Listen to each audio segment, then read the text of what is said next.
in our first 100 days, we will implement the constitutional requirement of a police service commission to have its own budget and its own accounting officer. We do not believe that the police should be begging for money from the office of the president. The police should run its own independent budget with its own accounting officer. The saying, "He who pays the piper calls the tune," is the current problem with our criminal justice system.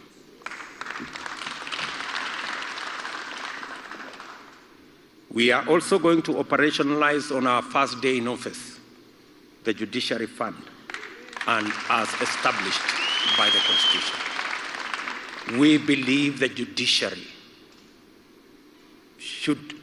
must be independent, operationally, constitutionally, and financially. The 2.5% of the budget required to run the judiciary will be made available to the judiciary so that the judiciary can run its course, deliver justice, and do so in a timely manner. Because justice delayed is justice denied.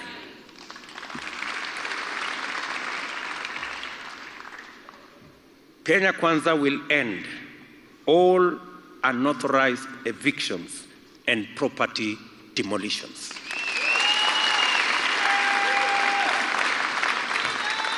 The kind of spectacle we see in Kariobangi and Korogosho is not only inhuman, it is unconstitutional, and it should never be allowed to happen to any other country.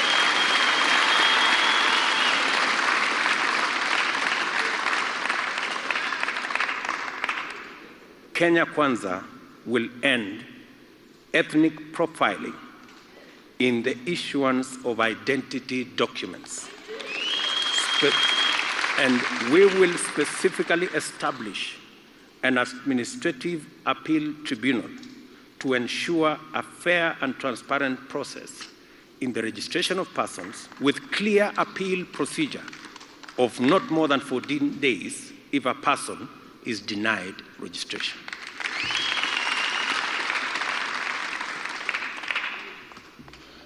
Of course, we will appoint all the judges nominated by the Judicial Service Commission to the Court of Appeal.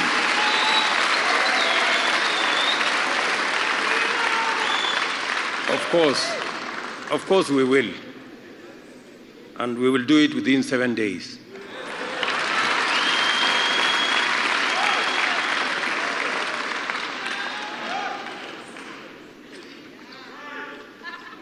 Kenya Kwanza will ensure that we respect, we protect, and defend freedom of worship.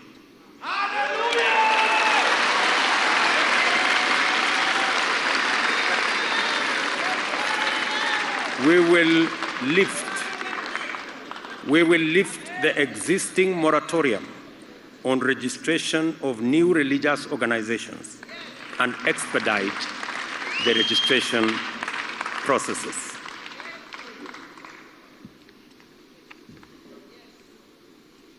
We will complete the transfer of all functions constitutionally earmarked as devolved functions to counties within 3 months. And we will strengthen the intergovernmental institutions of Council of Governors, IBEC, the Summit, and make sure that they meet regularly. We will, of course, respect the devolved system of government and review the formula for sharing national resources between the two levels of government and allocation of the revenue by either level of government to take care of to take into consideration population and other factors provided for under the law. On public service under our security services, we will ensure that there is a contributory benevolent fund for families of fallen and terminally ill officers, including mental illness.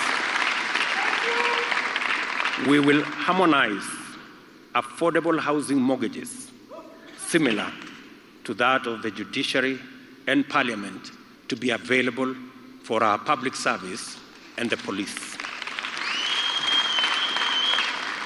We will ensure that there is horizontal transfer options for people in service with the rest of the public service. It should be able to transfer your services between the police, public service, the civil service, so long as they are the same cadres. We'll ensure that there is an insurance cover for loss of life while on duty for all police officers, similar to that of the military.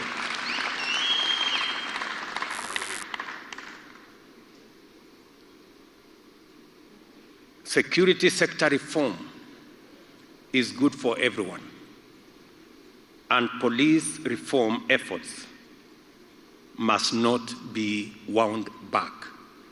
Therefore, we will ensure that within the first 100 days, the Kenya Kwanza administration will commission a review that will consider improvement of remuneration and terms of service for all officers in the security sector to be commensurate with the current cost of living.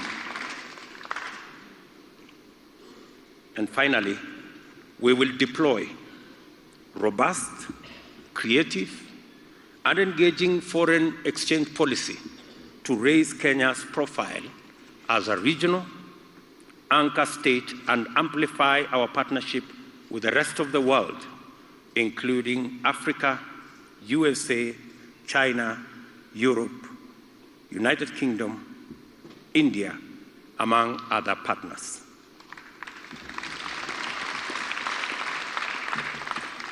We will give a place of prominence to the role of Kenya's diaspora, including a ministry to take care of diaspora issues.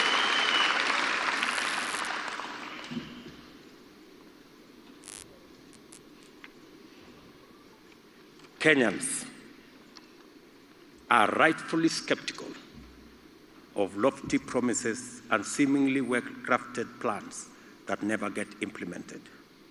We have developed this plan, well aware that this plan will stand or fall on implementation. We believe that the implementation plan outlined in this manifesto will demonstrate to Kenyans that this plan is rigorously appraised and financeable within the resources constraints that we face. Thank you very much.